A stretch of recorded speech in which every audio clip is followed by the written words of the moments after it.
एंड्रोक्लीज और शेर की कहानी। एंड्रोक्लीज नामक एक व्यक्ति रोम के सम्राट का गुलाम था। एक दिन वह स्वयं पर होने वाले जुल्मों से तंग आकर महल से भाग गया और जंगल में जाकर छुप गया। जंगल में उसका सामना एक शेर से हुआ, जो घायल अवस्था में था और बार बार अपना पंजा उठा रहा था। पहले तो एंड्रोक्लीज डरा, लेकिन फिर सहृदयता दिखाते हुए वह शेर के पास गया। शेर के पंजे में कांटा चुभा हुआ था। उसने कांटा निकाला और कुछ दिनों तक घायल शेर की देखभाल की। एंड्रोक्लीज की देखभाल से शेर ठीक हो गया। आभार में वह एंड्रोक्लीज का हाथ चाटने लगा, फिर चुपचाप अपनी गुफा में चला गया। इधर सम्राट के सैनिक एंड्रोक्लीज को ढूंढ रहे थे। आखिर एक दिन वह पकड़ा गया।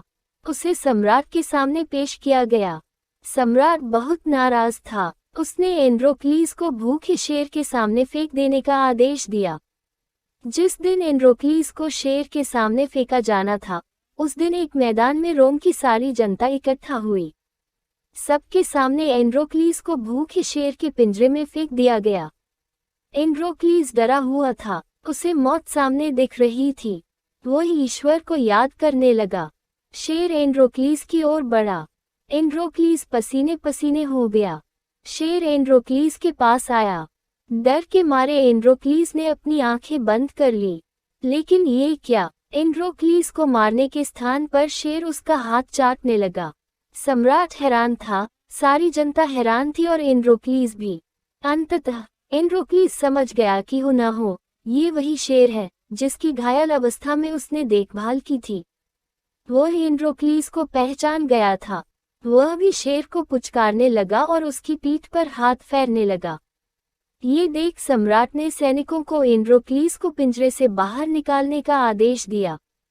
उसने एंड्रोक्लीज से पूछा, तुमने ऐसा क्या किया कि शेर तुम्हें मारने के स्थान पर तुम्हारा हाथ चाटने लगा? एंड्रोक्लीज ने उसे जंगल की घटना सुना दी और बोला, महाराज, जब शेर घायल था तब मैंने कुछ दिनों तक ही इसकी देखभाल की थी। इस उपकार के कारण इसने मुझे नहीं मारा, लेकिन आपकी सेवा तो मैंने बरसों की है। इसके बावजूद आप मेरी जान ले रहे हैं। सम्राट का दिल पसीज गया। उसने एंड्रोक्लीज को आजाद कर दिया और शेर को भी जंगल में छुड़वा दिया। सीख: सबके प्रति सहृदयता का भाव रखो, फिर चाहे वो मनुष्य हो या पशु। जो आप पर उपकार करें, उसके प्रति सदा कृतज्ञ रहो।